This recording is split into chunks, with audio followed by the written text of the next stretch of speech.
Sean bienvenidas y bienvenidos a una sesión más de Aprende en Casa 3. Soy la maestra Alina Gutiérrez y me siento muy contenta de acompañarles en esta sesión.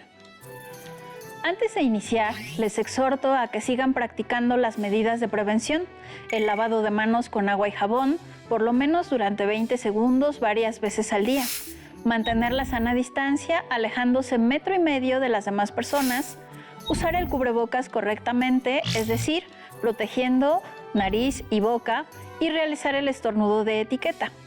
De esta forma contribuimos a prevenir el contagio.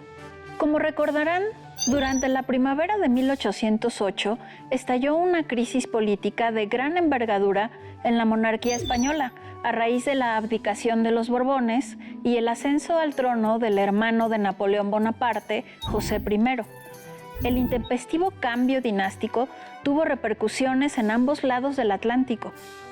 El propósito que guiará la sesión es explicar la influencia del liberalismo español y la Constitución de Cádiz de 1812 en el movimiento de independencia. Recuerden que para realizar anotaciones solo necesitan lápiz o bolígrafo, cuaderno y su libro de texto por si desean profundizar y ampliar sus conocimientos acerca del tema. ¿Están listas y listos? Iniciemos. Para hacer frente a la crisis en España, una de las alternativas planteadas fue convocar a unas Cortes Generales en 1810, en las que participaran representantes de todos los rincones de la monarquía, incluida la América Española. Pero antes de abordar este tema, pongamos atención sobre ¿qué fue el liberalismo español? Para dar respuesta, leeré el texto Liberalismo de Roberto Breña, que forma parte del Diccionario de la Independencia de México, publicado en 2010 por la Universidad Nacional Autónoma de México. Pongan atención. Desde su aparición como términos políticos, liberal y liberalismo han sido vocablos con significados caracterizados por su amplitud, por su vasta proyección en el mundo social y por su profunda carga de expectativas que en el contexto occidental disminuyó a lo largo del siglo XIX.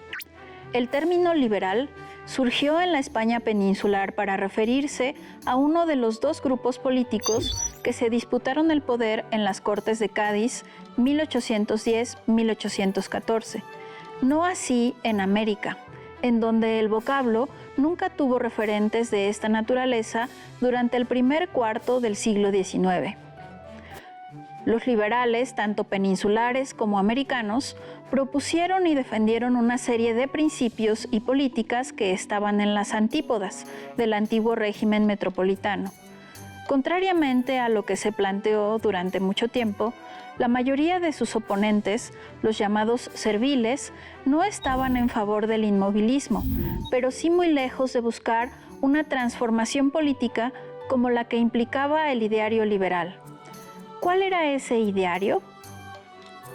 Se trata de una serie de principios doctrinales, políticos e institucionales: soberanía nacional, sistema representativo, libertades individuales, igualdad ante la ley, división de poderes y constitucionalismo. Los liberales peninsulares y americanos terminaron imponiéndose en las Cortes de Cádiz, como lo demuestra la Constitución de 1812. Esta victoria, si bien efímera, es la que explica la expresión que en ocasiones se emplea para referirse a este periodo de la historia peninsular, la Revolución Liberal Española. Esto no implica que los principios liberales se hayan impuesto en todos los espacios de la vida pública, pues en aspectos tan importantes como la libertad de creencia o la supresión de los fueros eclesiástico y militar, la Constitución no significó una transformación de los patrones que habían existido y funcionado secularmente en el mundo hispánico. La Nueva España se adhirió a la Constitución de Cádiz durante dos periodos muy breves, 1812-1814 y 1820-1821. En total, no fue ni siquiera un lustro novohispano bajo los preceptos emanados de Cádiz. Sin embargo, estos años bastaron para transformar la cultura y las prácticas políticas en el virreinato. Se podría argumentar que la independencia de la Nueva España se explica en gran parte como una reacción de las élites políticas del virreinato a las medidas liberales que las Cortes de Madrid discutían desde su instalación en julio de 1820, muchas de las cuales serían adoptadas en los meses subsiguientes. Más allá de esta interpretación, algunas de las características distintivas de la primera etapa del proceso emancipador novohispano, 1810-1815, el hecho de que su consumación haya tenido lugar en 1821, en medio del trienio liberal, y por último, el hecho de que el protagonista de la misma, Agustín de Iturbide, haya sido uno de los militares realistas que más se había destacado en la lucha contra el iniciador, Hidalgo, y contra el principal continuador de la lucha insurgente, Morelos, son datos relevantes para reevaluar y matizar en más de un aspecto una visión historiográfica sobre el liberalismo de la Nueva España durante el proceso emancipador que ha gozado de predicamento durante mucho tiempo. Más allá de la cuestión antedicha, el ideario liberal desempeñó un papel de primer orden en la Nueva España durante todo el proceso emancipador, como lo hizo en todos los demás territorios americanos. De acuerdo con la lectura, respondan, ¿cómo influyó el liberalismo español y la Constitución de Cádiz de 1812 en el movimiento de independencia? Anoten sus primeros supuestos en un diagrama de Gowin, como el que muestra en pantalla, y al final corroboraremos esas respuestas. A continuación, les compartimos una intervención de don Leopoldo que nos platicará algunos datos de la Constitución de Cádiz. Espero que sea de su agrado.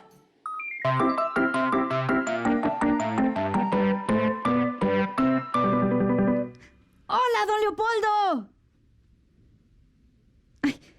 No se le escucha, don Leopoldo. Encienda su micrófono. A ver ahí, ¿ya me escuchas? Sí, ya.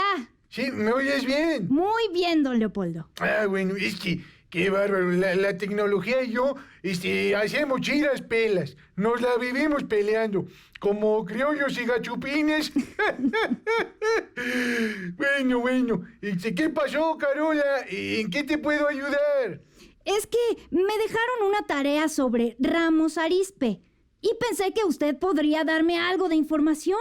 Ah, pues por supuesto, Bri, con muchísimo gusto. ¡Genial! Bueno, mira, pon mucha atención, ¿eh? Sí. Ramos Arizpe es un municipio del estado de Coahuila y yo lo conozco muy bien, pues porque allá vive mi ahijada Rosita y me gusta muchísimo ir a visitarla, especialmente porque allá preparan una fritada de cabrito, pero tremenda, con sus tortillas de harina, no sabes qué cosa. Y también hacen un pan de pulque que a mí me fascina. ¿No? Y el suadero de membrillo, es un postre que se hace con membrillo, pero en forma de taquito, ¿no? Y por eso el nombrecito. No, don Leopoldo, perdón. Todo eso suena muy interesante. Ya hasta hambre me dio. Pero mi tarea es sobre Ramos Arizpe, la persona, no el lugar. Pues es lo mismo. No, ¿cómo lo mismo? Sí, porque el municipio de Ramos Arizpe se llama así porque allí nació en 1775 Miguel Ramos Arizpe, que entre otras cosas participó en la elaboración de la pepa. ¿La pepa? ¿Qué es eso? ¿Es otro platillo típico? No.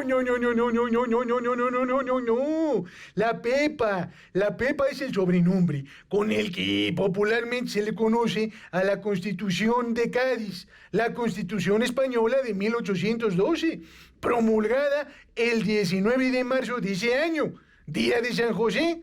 Y como a los Josés, pues le dicen Pepes, pues la gente la bautizó como la Pepa. Y fue una de las constituciones más liberales de su época. ¡Ay, qué interesante, don Leopoldo! Sí. Y don Miguel Ramos Arizpe fue electo diputado por Coahuila para las Cortes de Cádiz. fue de los poquititos representantes del continente americano. Y allá en Cádiz expresó una posición que tendía a la autonomía de la Nueva España e hizo una decidida defensa de las castas, especialmente por el derecho a la ciudadanía de los descendientes de África. Y también abogó por la libertad de imprenta. No, hombre, pues sus avanzadas ideas liberales e independentistas pues le valieron ser perseguido y encarcelado en mayo de 1814 por órdenes del rey Fernando VII. ¿Pero qué crees? Una revuelta popular lo liberó 6 años después. Finalmente, pues pudo volver a su patria y acá fue diputado constituyente en 1824. Se le considera el padre del federalismo mexicano. ¡Qué bárbaro, don Leopoldo! ¡Muchas gracias! Cuando acabe mi tarea se la voy a compartir. Ándale, pues. ¡Adiós! ¡Adiós, chamaca! ¡Adiós, chamaca! ¡Qué caray! ¿Dónde se podrá conseguir pan de pulque por acá? ¡No, ya me entró el maldito antojo! ¿Y dónde se apaga esto? ¿Cuáles son los antecedentes del llamado a las Cortes? Recordemos que en marzo de 1808, tras un motín en las cercanías de Madrid, Fernando VII sustituyó a su padre Carlos IV en el trono. La razón del levantamiento fue el malestar hacia el gobierno de Manuel Godoy, ministro principal de Carlos IV. A la gestión de Godoy se le responsabilizaba del declive económico y político del Imperio Español. Asimismo, se le recriminaba su alianza con Napoleón. La relación con el francés era fuente de suspicacias entre amplios sectores. Unos meses antes, en octubre de 1807, los Borbones y Bonaparte firmaron el tratado conocido como de Fontainebleau, mediante el cual se permitía el tránsito de soldados franceses por la península ibérica con el fin de ocupar Portugal, enemigo de ambos y aliado histórico de los británicos. La misión fue exitosa de manera fulminante. A finales de ese año, la corte portuguesa huyó a Brasil. Sin embargo, pese a lograr su cometido, las tropas francesas no se retiraron del suelo español, lo que contribuyó a incrementar el malestar generalizado hacia Godoy y provocó la abdicación de Carlos IV bajo el argumento de problemas de salud. Paradójicamente, el cambio en el trono fue aprovechado por Napoleón, con el pretexto de querer encontrar una solución conjunta a la crisis dinástica. Bonaparte organizó en mayo de 1808 una reunión en la pequeña población de Bayona, en Francia, a la que acudieron Fernando VII y el depuesto Carlos IV. Con los Borbones en sus manos, Napoleón dio un golpe maestro. Obligó a Fernando VII a regresar al trono a su padre, Carlos IV, quien a su vez declinó la corona beneficiando a Napoleón. Este último finalmente cedió un mes después el cetro a su hermano José Bonaparte. Ante el desconcierto, el 2 de mayo, el pueblo de Madrid se amotinó contra los franceses. Era el principio de lo que sería una cruda guerra entre las tropas napoleónicas y los patriotas españoles. En América, la distancia hizo que los informes llegaran a cuentagotas y de manera contradictoria, lo que aumentó la incertidumbre. Sin embargo, se fue imponiendo el rechazo hacia las abdicaciones de los Borbones y el ascenso de los Bonaparte. Aunque el consenso fue reconocer a Fernando VII como legítimo monarca, quedaba el problema de qué hacer ante un rey ausente. ¿En dónde residía la soberanía? Fue una de las preguntas más socorridas. Durante 1808 y 1809 se formaron en diversas ciudades de América y de la España peninsular reuniones de notables, representantes destacados de cada sociedad, en las que se planteaban salidas ante la crisis. En muchos casos se establecieron de manera formal juntas que asumieron el gobierno regional y/o local.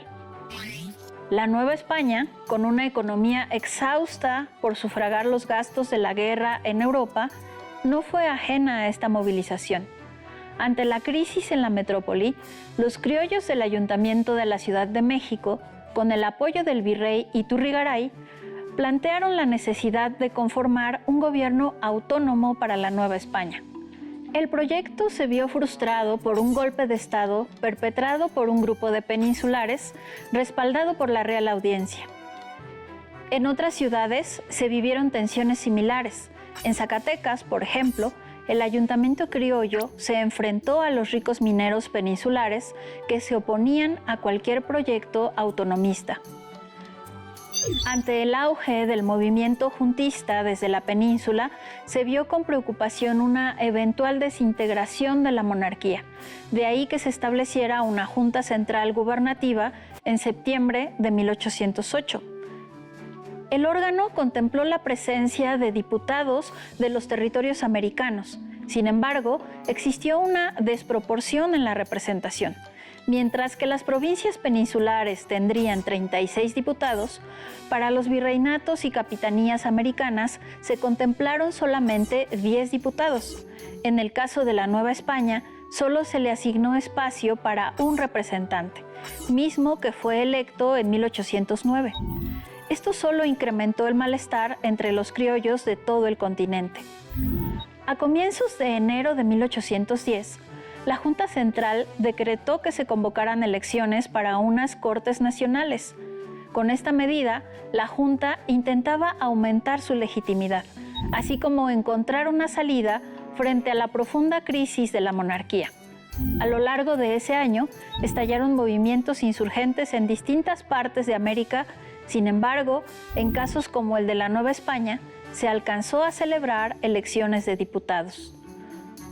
Un total de 15 capitales de provincias, incluida Nuevo México, pudieron elegir y enviar a sus representantes a las Cortes. A ellos se sumaron otros 7 diputados que fueron electos entre los novohispanos residentes en la península. Como ocurrió en la Junta Central, hubo una desproporción en la representación entre los territorios americanos y los de la península. De los 220 diputados de las Cortes, solo 67 representaban a América y las Filipinas. Las Cortes iniciaron sus sesiones en septiembre de 1810 en la isla de León, en la bahía de Cádiz. Mientras se desarrollaron los trabajos legislativos, la mayor parte de la península experimentaba la guerra contra Napoleón y en América se expandía la insurgencia, como fue el caso de la Nueva España con el movimiento encabezado por Miguel Hidalgo. Si bien las Cortes estaban integradas por diputados de diversas orientaciones ideológicas, entre ellos absolutistas y liberales, los trabajos parlamentarios se fueron encaminando al establecimiento de una monarquía constitucional. 2 principios fueron centrales para ello: la soberanía nacional y la división de poderes, legislativo, ejecutivo y judicial, reconocidos desde las primeras sesiones de las Cortes. Las ideas imperantes que guiaron las discusiones se nutrieron desde 2 frentes. Por una parte, de una tradición jurídica hispana de origen medieval, en la que se establecían conceptos como el pacto de soberanía entre el pueblo y el rey, anterior a la idea de contrato social desarrollada por Rousseau. Por el otro, del pensamiento liberal europeo. De hecho, el grupo liberal fue uno de los más destacados en las Cortes, aunque fue muy cauteloso de hacer manifiesta la influencia del pensamiento ilustrado francés. Para los diputados novohispanos, uno de los temas más relevantes fue buscar que se reconociera la igualdad entre los habitantes y los territorios de ambos lados del Atlántico. Asimismo, impulsaron la liberación del comercio y la amnistía para los insurgentes, con el objetivo de tratar de parar la guerra que había estallado en América. Aunque no lograron obtener el derecho al voto a las castas, sí lograron importantes transformaciones administrativas que beneficiaban a la población de la Nueva España y que tuvieron un impacto posterior a la consumación de la independencia. Fue el caso de la creación de las diputaciones provinciales y los ayuntamientos constitucionales, medidas impulsadas particularmente por Miguel Ramos Arizpe y José Miguel Guridi y Alcocer, que dieron fortaleza administrativa al ámbito local y, en el caso de las primeras, dieron las bases para el federalismo mexicano. El principal resultado de las Cortes fue la promulgación de la Constitución Política de la Monarquía Española de 1812, además de establecer la división de poderes y reconocer la soberanía nacional. Instauró la libertad de imprenta, abolió las instituciones señoriales, abolió la Inquisición, el tributo indígena y el trabajo forzado. Acotó de manera sustancial el poder del monarca y dio un peso decisivo al legislativo. Asimismo, otorgó el derecho al voto a todos los varones, salvo los de origen africano. De acuerdo con el historiador Jaime Rodríguez, al conceder el derecho al sufragio a todos los hombres, excepto aquellos de ascendencia africana, sin requerirles educación o propiedad, la Constitución de 1812 superaba a la de todos los gobiernos representativos de la época, como los de Gran Bretaña, Estados Unidos y Francia, en el otorgamiento de derechos políticos a la vasta mayoría de la población masculina. Un análisis del censo electoral de 1813 en la Ciudad de México, por ejemplo, concluye que 93% de la población masculina adulta de la capital tenía derecho a votar. Pese a estas innovaciones, mantuvo la intolerancia religiosa al no permitir otro credo distinto al católico. De acuerdo con el texto constitucional, entre 1812 y 1813, en Nueva España se instauraron cientos de ayuntamientos y se realizaron procesos electorales. Sin embargo, estas transformaciones fueron efímeras. En 1814, tras la derrota de los franceses, Fernando VII ocupó nuevamente el trono y restableció el absolutismo. La Constitución fue desconocida y los liberales fueron encarcelados u obligados a partir al exilio. El rey, asimismo, destinó una enorme cantidad de recursos en las campañas de reconquista de América, en particular en Nueva Granada y Venezuela. En 1820, tras un pronunciamiento militar de tropas que iban a ser enviadas a América, Fernando VII es forzado a restaurar el orden constitucional y a convocar nuevamente a las Cortes. En Nueva España se restablecen los ayuntamientos, las diputaciones provinciales y se realizan elecciones. Sin embargo, ante la inestabilidad que sigue prevaleciendo en la península, la idea de la independencia cobra fuerza. Por una parte, en las nuevas Cortes continúa la desproporción entre la representación de diputados americanos y peninsulares, por lo que se hace evidente que la ansiada igualdad no es más que una quimera y que los asuntos americanos pasan a un segundo plano. Ante este panorama, los diputados novohispanos proponen la creación de reinos autónomos en América que permitan mantener un cierto grado de unión en la monarquía, pero no tienen éxito. Por la otra, existe una fuerte tensión entre los liberales y los partidarios de Fernando VII que deja asomar la fragilidad del gobierno liberal y la posibilidad de un nuevo retorno al absolutismo. Consciente del contexto, Agustín de Iturbide proclama el Plan de Iguala en 1821, en el que se establece la independencia absoluta. Si bien se ofrece la corona a un Borbón, deja en claro que se adoptará como forma de gobierno la monarquía constitucional mediante la convocatoria de un Congreso Constituyente y en tanto estaría vigente la Constitución de Cádiz.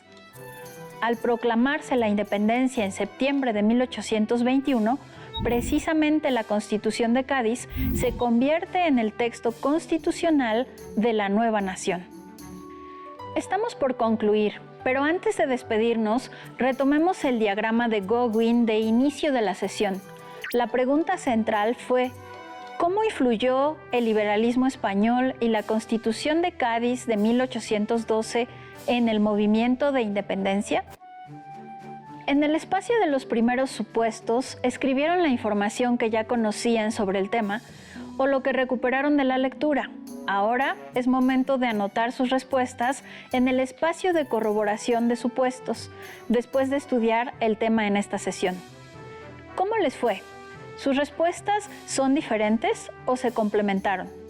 No olviden compartir y contrastar sus respuestas con sus compañeras y compañeros si tienen la posibilidad de hacerlo. Para resolver el reto, pueden apoyarse en su libro de texto de Historia de México de tercer grado. Por hoy hemos concluido, pero aún nos queda mucho por descubrir.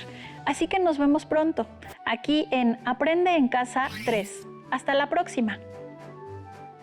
Si tienes dudas o necesitas ayuda, llama al Centro de Apoyo Pedagógico a Distancia. El número de teléfono para secundaria es el 55 36 01 71 23. Si requieres consultar los libros de texto en versión digital, recuerda que los puedes encontrar en la página conalitec.cep.gov.mx.